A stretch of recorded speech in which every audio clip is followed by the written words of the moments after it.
समय के साथ ही स्वामी विवेकानंद का ज्ञान और बातें पूरी दुनिया में फैल रही थीं। उनके भाषण और बातों से भारत के लोग ही नहीं बल्कि विदेशी भी प्रभावित थे। हर कोई उन्हें अपना आदर्श मानने लगा था। स्वामी विवेकानंद की बातों और विचारों से एक विदेशी महिला इतनी प्रभावित हुई कि मन ही मन में उन्होंने स्वामी से शादी करने की ठान ली। वो हर दिन उनके बारे में ही सोचती रहती थी। उस महिला ने स्वामी से मिलने की भी बहुत कोशिश की, लेकिन ऐसा हो नहीं पाया। कुछ समय बाद एक बार वह विदेशी महिला उस प्रोग्राम में पहुंच गई जहां स्वामी विवेकानंद भी मौजूद थे। वो बिना किसी डर के स्वामी के पास पहुंची और बिना किसी डर के कहा, मैं आपसे शादी करना चाहती हूं। महिला की मन की बात को सुनकर स्वामी विवेकानंद ने उनसे सवाल किया कि आखिर आप मुझसे ही शादी क्यों करना चाहती हैं? मुझ में ऐसा क्या आपने देखा है? स्वामी के सवाल का जवाब देते हुए उस विदेशी महिला ने कहा कि आपसे मैं बहुत प्रभावित हूँ। आप बड़े ज्ञानी और गुणवान हैं। मैं चाहती हूँ कि मेरा बेटा भी बिल्कुल आपके जैसा ही हो। इसी वजह से मैं आपसे शादी करना चाह रही हूँ। महिला की इस इच्छा को जानकर स्वामी ने महिला से कहा कि ऐसा होना असंभव है, क्योंकि मैं एक सन्यासी हूँ। फिर उन्होंने आगे कहा कि भले ही मैं आपसे शादी नहीं कर सकता, लेकिन आपकी इच्छा को पूरा कर सकता हूँ।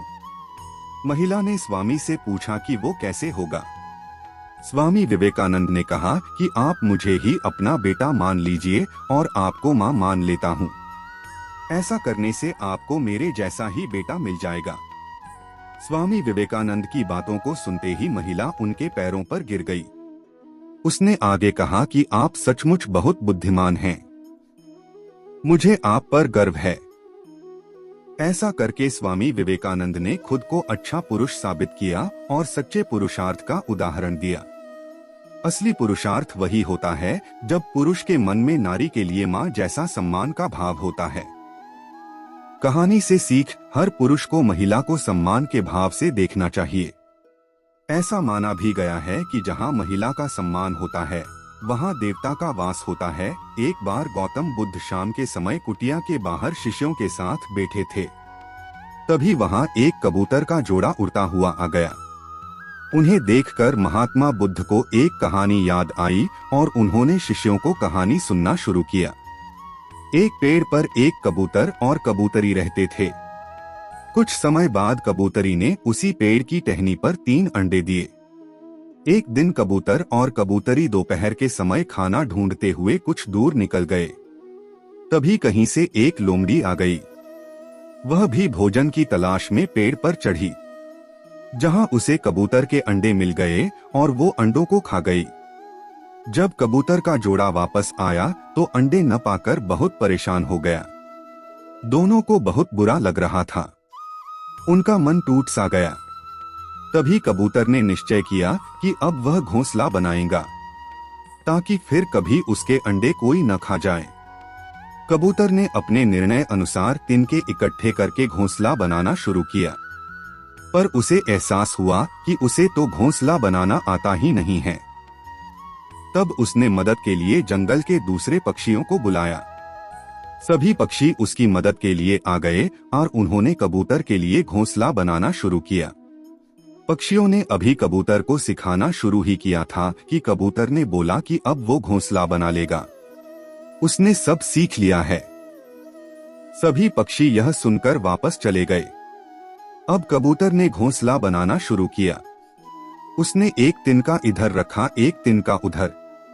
उसे समझ आया कि वह अभी भी कुछ नहीं सीखा है। उसने फिर से पक्षियों को बुलाया। पक्षियों ने आकर फिर घोंसला बनाना शुरू किया। अभी आधा घोंसला बना ही था कि कबूतर जोर से चिल्लाया, तुम सब छोड़ दो, अब मैं समझ गया हूँ यह कैसे बनेगा। इस बार पक्षियों को बहुत गुस्सा आया।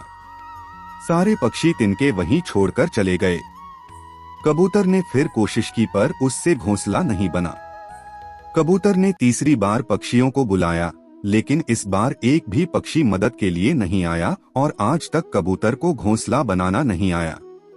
कहानी से सीख, गौतम बुद्ध जी की इस कहानी ने बताया कि हमें जो काम नहीं आता हो उसे किसी की मदद से पूरी तरह सीख लेना चाहिए।